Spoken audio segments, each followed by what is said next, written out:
minha gente, tudo bem? Bora lá para mais um react de um conteúdo totalmente excelente. Desta vez o pastor Lamartine Pozzella falando sobre marxismo cultural. Bora ver onde a gente vai parar. Ou marxismo cultural. Quantos de vocês já ouviram falar nesse tema e fazem ideia do que a gente está falando? Já ouvi, não faço ideia. Bom, a gente antes de falar sobre marxismo cultural e antes de falar sobre revolução cultural, nós temos que falar um pouquinho sobre o início de tudo isso que é Karl Marx.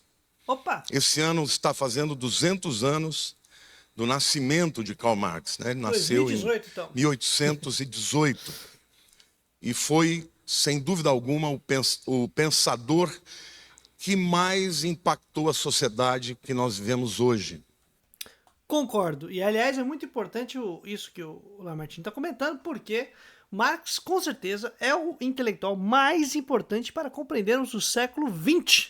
Afinal, ele produz no século XIX, tem uma mudança brusca na realidade social e, gente, tudo que foi influenciado dali para frente passa pelo barbudinho. Então, mesmo que você, não sou marxista, não gosto de Marx, ele tem cara de uma pessoa desagradável.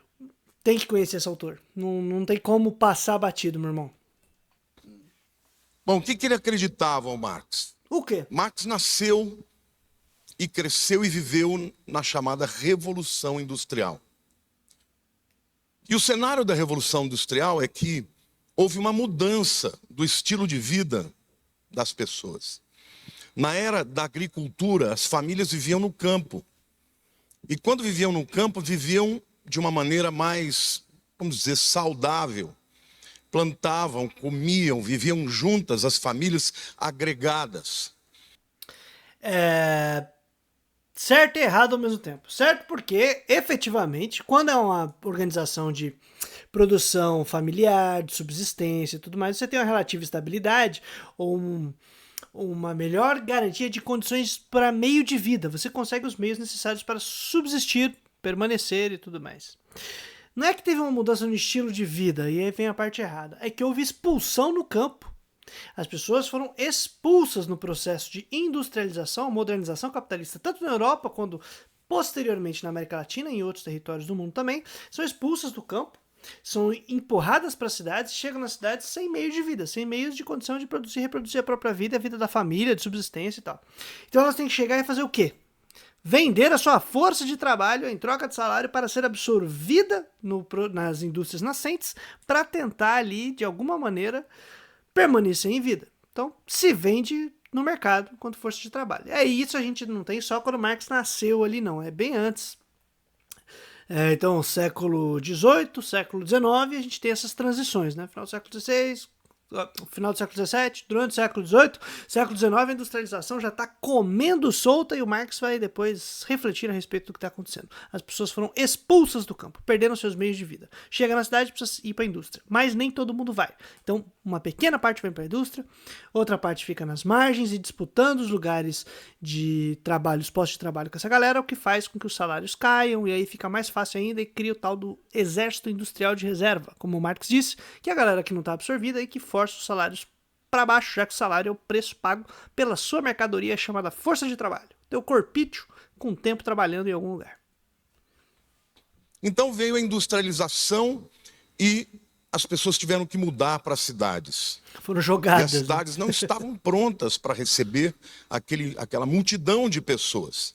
E, portanto, as pessoas viviam em condições opressivas.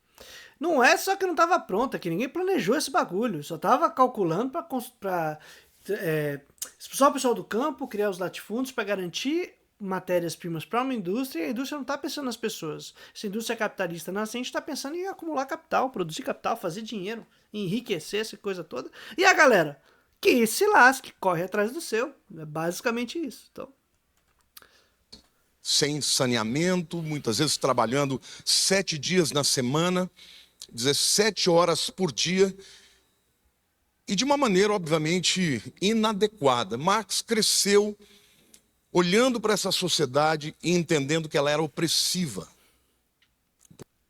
Marx no Capital já mostra as lutas que os trabalhadores e as trabalhadoras já vinham tendo nos últimos séculos antes dele, né? E por menor jornada de trabalho, por limitação do trabalho infantil, regulamentação do trabalho das mulheres, por melhores salários e tal. Então a luta dos trabalhadores é anterior, ela já estava vindo e Marx se insere nos processos de lutas que já ocorriam. Isso é importante de ter em mente, tá? Então, assim, não é que o Marx viu e aí ele teve uma elaboração e aí os trabalhadores começaram a se mobilizar. Não. Já existia projetos socialistas, comunistas, trabalhadores se mobilizando, o que Marx vai dar uma qualificada na teoria de interpretação da realidade para municiar os trabalhadores, as trabalhadoras, sindicatos, a organização que já estava ativa, já existia, para uma melhor intervenção na realidade, de maneira mais adequada, mais eficiente e propriamente científica, com planejamento, né? Planejamento social, arquitetado e tal. Porque enquanto o trabalhador vivia no campo e ele tinha fome, ele tinha ainda o recurso de plantar uma hortinha no seu quintal e sobreviver. Na época da sociedade industrial não havia outro jeito a não ser escravo daqueles que detinham os meios de produção. Ser assalariado, porque isso é um salário. Não é escravidão. É que os trabalhadores lutaram pelos direitos, senão seguiria nessa mesma brincadeira. E é curioso porque no Capital o Marx já fala, inclusive, na questão sobre acho que é a valorização e o processo de valor, processo de trabalho e valorização do trabalho. Eu esqueci o título, mas é do processo de trabalho e de valorização. Acho que é isso, processo de trabalho e processo de valorização. Não importa. Tem uma seção lá que tem no Capital, depois eu preciso pegar a referência direitinho, mas em que ele fala que a diferença da exploração do trabalhador no regime de escravidão e do regime de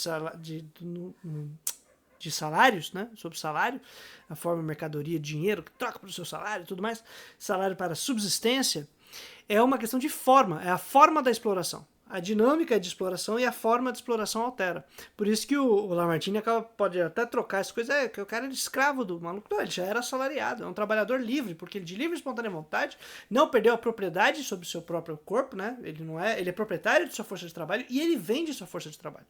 Teoricamente, o escravo não é proprietário de sua força de trabalho, ele não está lá vendendo, ele está sendo oprimido sem ter essa troca, essa relação de troca de compra e venda. No caso do assalariado, sim, tem relação de compra e venda. Então, essa dinâmica é importante de ter na cabeça, tá? Para sacar essas diferenças, uma diferença de forma de exploração. E tudo isso por quê? Porque é importante a gente pontuar a teoria marxista enquanto está discutindo, porque senão cai na linha do que o Lamartine está dizendo, vai cair naquele react que a gente fez do Iaco Martins, que ele dizia o Marx gostava do período que o pessoal estava na subsistência, agricultura e tal, e não!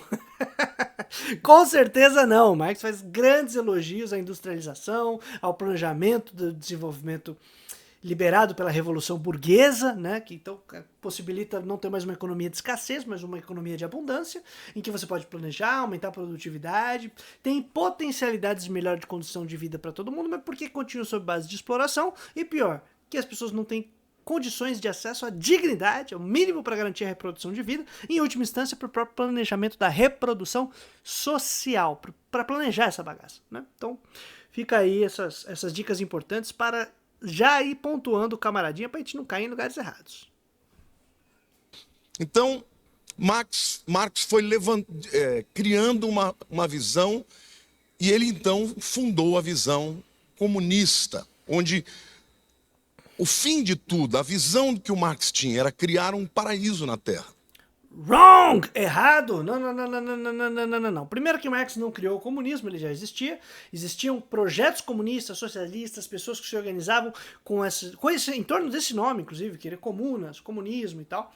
E Marx, inclusive, vai se distinguir e nomear o seu tipo de produção teórica e científica como comunismo científico, diferente do comunismo utópico, que é o que o pessoal tinha, que não fazia uma análise propriamente da realidade, de como as relações de produção, exploração e reprodução social eram organizadas sob o capital, não tinham compreensão desses mecanismos todos, não faziam uma crítica da organização e da própria economia política que legitimava e justificava esse tipo de organização social, não fazia essas paradas, então era um comunismo utópico, que quase que fazia por desejos e sentimentos, né? Tem que superar o dinheiro, tem que superar não sei o que lá, só que sem entender como é a dinâmica do dinheiro, como é a dinâmica das mercadorias, como é a dinâmica da exploração do trabalho, sem entender essas paradas. É só um desejo de que o mundo fosse outro. E eu estou falando em termos bastante grosseiros, mas é nesse sentido, de que não faz essa análise e aí não tem essa discussão própria do planejamento. São só os desejos, as intenções do negócio virado pauta e vai mobilizando os trabalhadores, porque estavam mobilizando os trabalhadores. O pessoal não estava assistindo o mundo acontecer, mas agora ele está tentando trazer um novo recurso científico de análise para poder potencializar a mobilização dos trabalhadores e das trabalhadoras. E isso eu estou comentando tudo também é importante, porque esse lance de paraíso na Terra não faz sentido algum, não é isso que Marx se propunha, senão uma organização planejada da produção e da reprodução social a partir de quem produz, dos trabalhadores, das trabalhadoras, para planejar a reprodução social de maneira relativamente equilibrada, tá bom? E aí fica a dica também do meu curso, Marx e Religião, vai estar aqui na descrição, porque a gente já vai distanciando, porque o que o Lamartine está falando sobre paraíso na Terra é para tentar equivaler marxismo com religião e aí tentar discutir nesses termos. É um jeito mais velho de andar para frente para tentar desmerecer a produção teórica do outro e ou dizer que a religião é igual a minha, então fiquem na minha, não vai na do outro. Basicamente é isso. Mas fica aqui, tem o meu curso Marx e Religião, tá no link aqui na descrição, tá bacana, didático, acessível e muito bom. Particularmente eu gostei bastante. E ele pega esta visão de Thomas More, que falou sobre a utopia. Já ouviram falar sobre utopia? Utopia do grego significa não, é não e topos lugar. Utopia é um lugar que não existe, mas seria uma sociedade justa, uma sociedade igualitária, uma sociedade onde não haveria diferença de classes sociais e Nesse sentido de utopia, e Thomas Moros, não Thomas More, mas não, Marx não faz isso, não é essa a referência dele, minha gente, pelo amor de Jesus Cristo. É óbvio que se você olhar lá, Marx fala pouco sobre como seria uma sociedade comunista, e fala muito sobre um projeto, sim, utópico, mas não no sentido de não lugar como imaginado, paraíso na Terra, é utópico porque é uma projeção não realizada, tudo bem? Nós produzimos ciência e pensamento, nós produzimos conhecimento fazendo projeções. Projeções não necessariamente realizadas ou realizáveis. A gente pensa a partir de projeções, tudo bem? Isso faz parte do modo de produzir conhecimento. Eu vou colocar aqui na descrição o acesso para um PDF gratuito do Franz Inkelamert, Crítica da Razão Utópica, fica aí a dica, porque é uma discussão epistemológica, ou seja, do conhecimento, de como se produz conhecimento, sobre a verdade, sobre o que pensamos, como pensamos, enquanto pensamos na nossa produção de conhecimento, que é bem legal e que ele faz essa discussão sobre o papel da utopia na produção do conhecimento. E uma das referências dele é Marx, inclusive para indicar que há um tipo de planejamento, vamos dizer assim, transcendental, não no sentido de que é paralelo, de que é pro além, de que é paraíso na Terra, senão de que há projeções. E as projeções, elas não têm como você ter base de como é, estrutura e tudo mais, porque você ainda está realizando. Vai aprender no processo histórico de experimentação com a realidade, na construção social, reconstrução social, o que pode e o que não pode ser feito, o possível e o impossível. E aí você ajusta e melhora e aperfeiçoa projeções e o próprio processo de construção e organização da realidade. Tá? Então, sim, tem nada a ver com o que o camarada está dizendo e é importante a gente fazer essas distinções aí. Tamo junto. Sobretudo onde não haveria poder, não haveria um governo. Só que Marx, ele achava que isso não aconteceria de uma maneira natural. E por que ele pensava assim? Porque Marx foi... Porque não vai acontecer de maneira natural, gente. Assim, não é uma lei da história de que nós chegaremos no paraíso na Terra.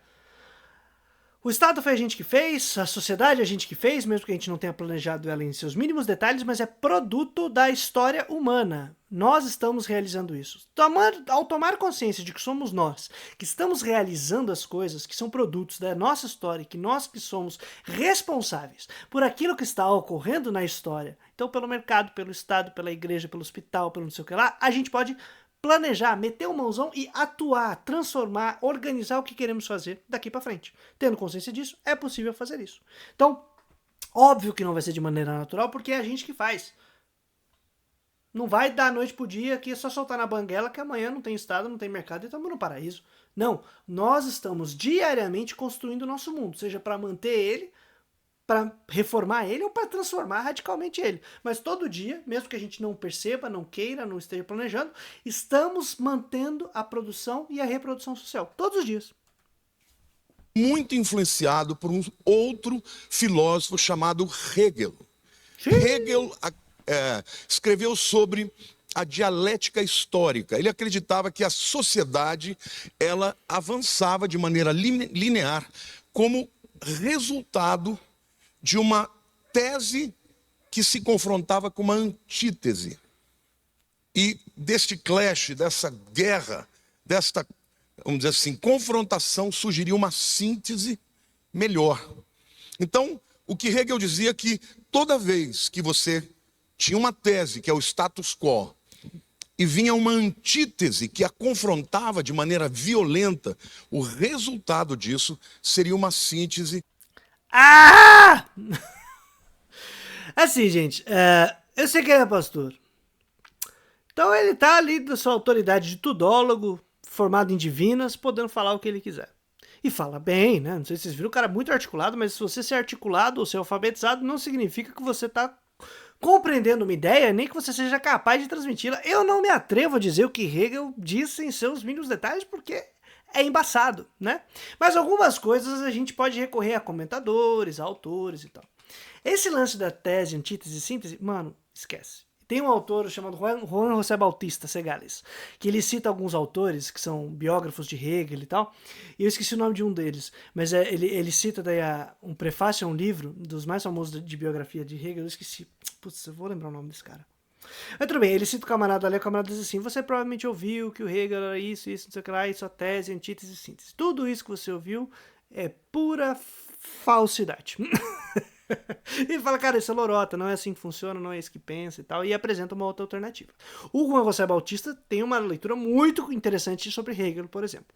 E tem uma outra companheira de trabalho dele, que é a Kátia Colmenares, que estudou detidamente aí a produção hegeliana, e ela também demonstra como essa ideia de tese, antítese e síntese é um rascunho praticamente sistematizado ou esquemático de um discípulo de Hegel tentando apresentar um aspecto da ideia dele, mas que não é bom e que não apresenta bem. E aí ela mostra outras alternativas, outros modos de trabalhar e tudo mais. Além disso, a gente tem que considerar o seguinte: o que ele está falando está misturando 300 coisas numa mesma salada que não vai sair muita coisa boa daí não. Primeiro que a proposta de Hegel não é uma dialética histórica, propriamente dito, é dentro de um sistema filosófico mais amplo, com um modo de trabalho específico, e aí tem textos interessantes, né? Como é que é o nome? Introdução à Dialética é um livrinho organizado pelo Abaignano, né? Que era Nicola Abaignano, que era um filósofo, historiador da filosofia italiano, que tem uma série de artigos muito bacanas sobre a evolução da dialética. Tem um livro do Henrique Dussel, Método para uma Filosofia da Libertação, que tem um capítulo só de Hegel, muito interessante também de se ler. E, bom, tem outros autorias que a gente poderia pegar para discutir. O próprio Henrique Lambert tem umas paradas interessantes, mas o mais curioso ele misturou aí a ideia de filosofia da história com a própria dialética, com dialética da história, com materialismo histórico, sei lá, ele tá misturando 300 coisas ao mesmo tempo.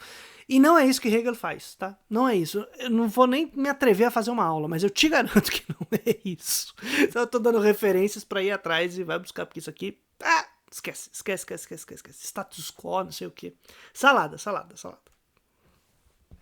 Ou seja, um resultado ainda melhor. Okay? Não! Ok? O princípio hegeliano era o seguinte: faça o mal e virá o bem. Eu não sei qual Bíblia ele tem lido, mas na Bíblia de Hegel não tinha isso, não. Que é isso, gente? Gere o caos e virá a ordem. Não! Marx levou essa dialética para a praxis, levou essa dialética para a prática.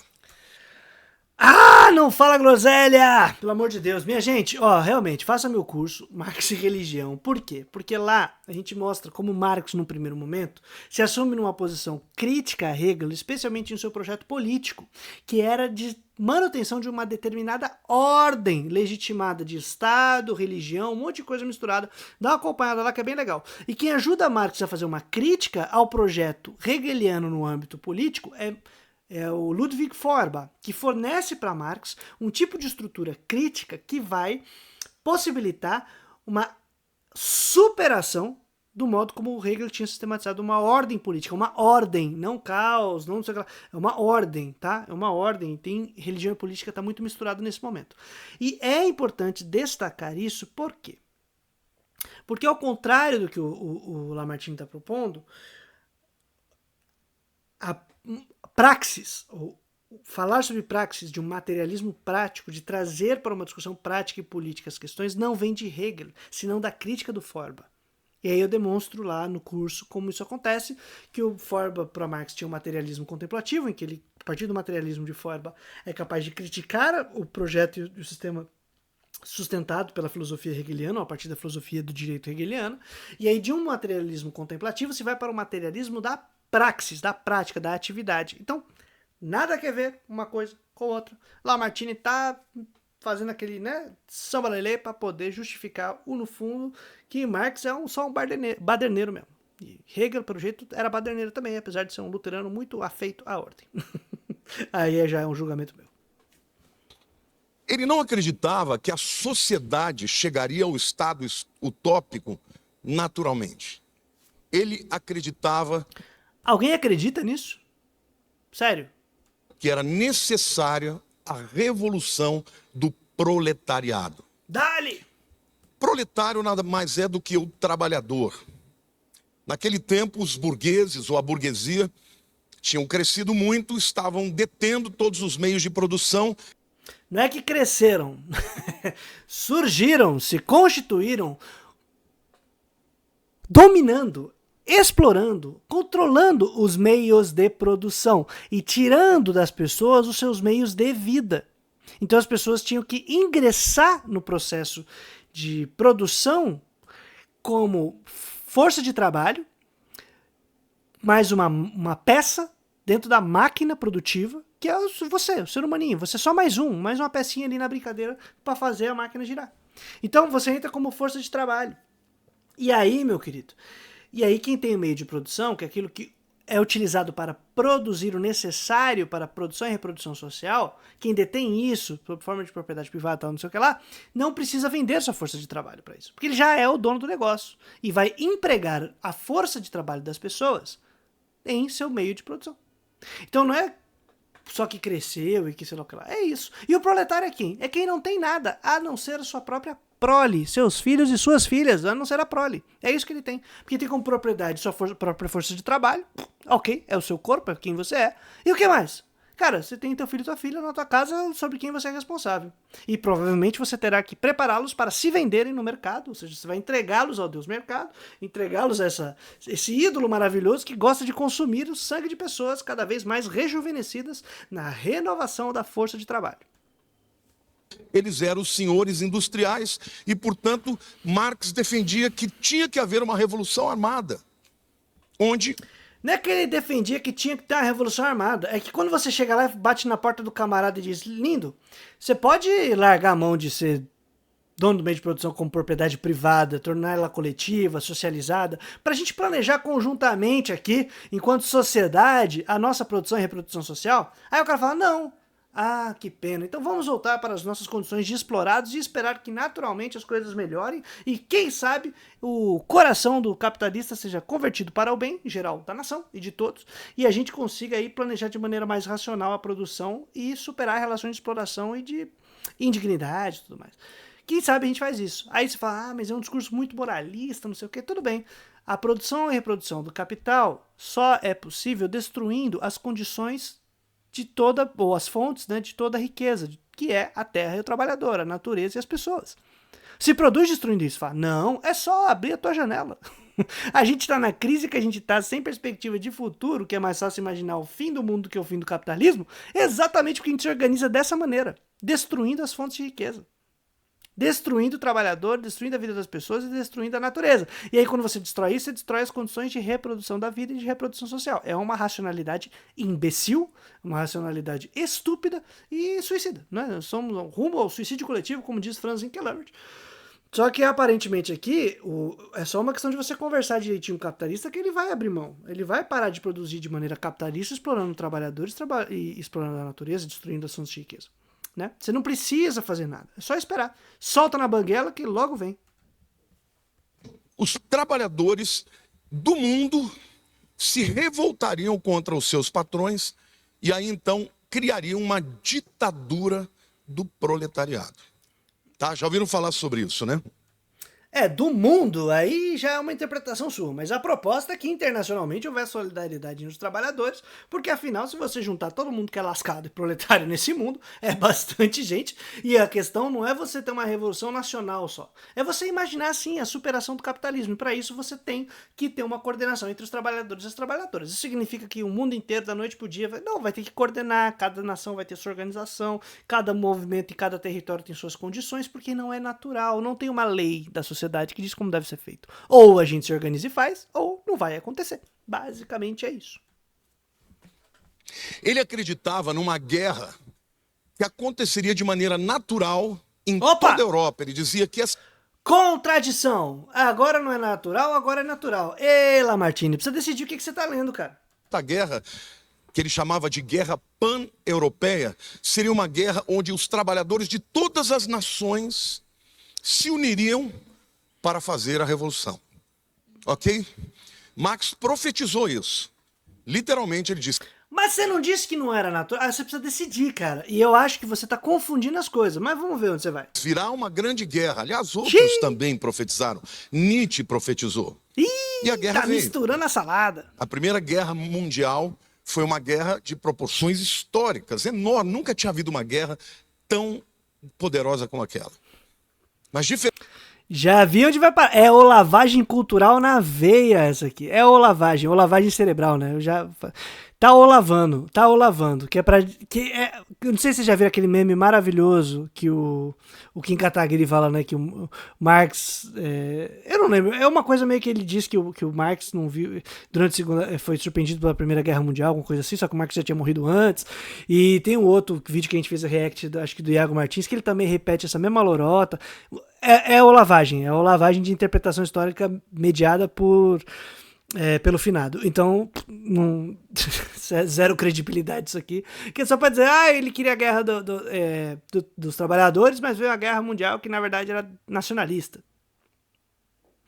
Ai. Diferentemente do que Marx acreditou, aquela guerra não era uma guerra de luta de classes. Não era uma guerra de trabalhadores contra patrões. Foi uma guerra em que países lutaram contra países. Pelo capitalismo, pelo capital. Os trabalhadores estão tentando se organizar, estão fragilizados, é um combate contra os trabalhadores. É inclusive condições para o surgimento, sabe do quê? Do fascismo. Exatamente. Aí você tem vários conflitos, várias lutas entre burguesias internacionais pela coordenação do mercado mundial, para ver quem que vai mandar nessa bagaça toda, quem vai ser o império comandante dessa brincadeira, numa corrida maluca, tá? E aí eu recomendo, deixa eu ver se tá aqui fácil. Esse livrinho aqui é bacana, ó. As Origens do Fascismo, do José Carlos Mariátegui, que é bem interessante porque aí a gente vê na Itália a ascensão do fascismo. Mariátegui estava por lá, e numa perspectiva de alguém que é latino-americano, vendo essa brincadeira toda, e mostrando como há os conflitos entre as classes dentro dos países, os conflitos internacionais, como há o surgimento de um setor burguês que já está indo por tudo, por vale tudo, vamos dizer assim. E no meio dessa brincadeira toda aqui, a gente vai ter, sim, a questão das grandes guerras, né? Porque é multifatorial as coisas, mas a gente vai olhar pra história. Não é uma soma, 2 mais 2 igual a 4. E se não era natural, como você tinha dito, tem que ter mobilização dos trabalhadores. Enquanto eles estão se mobilizando, também estão sendo reprimidos. Enquanto estão sendo reprimidos, também tem formação de novas ações, reações, aprendizado social e de novos grupos e caças sociais. Então é interessante ver isso.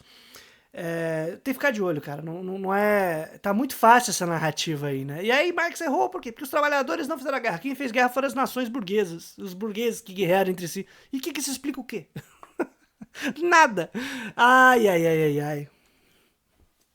E, portanto, trabalhadores da Alemanha lutaram contra trabalhadores da Inglaterra, da França. Então, houve uma crise no marxismo ideológico, teórico, tremenda. Não. Porque os marxistas que acreditavam que a guerra aconteceria e seria uma guerra de classes, o que aconteceu foi uma guerra natural, onde cada país defendeu os seus direitos. E na cabeça... Aí não teve classe, né? Não teve dirigência capitalista, não tem burguesia, não tem quem banca o Estado capitalista, não tem nada disso, né? E é engraçado que nesse mesmo período tem uma coisa chamada Revolução Russa, Revolução de Outubro de 17, e depois vai ter outras revoluções e o surgimento de estados comunistas, de projetos comunistas, governos comunistas. A crise... Não. Como é que... A partir daí, como vocês explicam a história? Fica complicado, cara. Que a lance é tentar invalidar, e vocês vão criar agora... Vem a teoria conspiratória, que o marxismo entrou em crise, e aí ele viu que pela guerra não vai, então vai pela cultura. E aí começa a loucura da lavagem cerebral, que a gente já viu milhares de vezes em outros reacts, que é sempre a mesma ladainha, é a mesma lenga-lenga de conspiracionista e sem pé nem cabeça, que eu já não aguento mais refutar. Mas pelo menos até esse momento você me possibilitou apresentar um pouco de teoria marxista, o que eu já agradeço, Lamartine. Mas já vamos para 30 minutos de vídeo. Aqui tem 1h e 1 minuto de vídeo do Lamartine falando, e eu acho que eu vou deixar para uma próxima vez. De todo jeito, trazendo a boa nova todo dia útil até a vitória final, minha gente. Dá uma força aqui no Apoia-se, se você puder. Ver os cursos que a gente tá desenvolvendo, que a gente tá propondo. Para conseguir seguir o trabalho, pagar os boletos, que não tá fácil. E bora lá. Valeu, minha gente!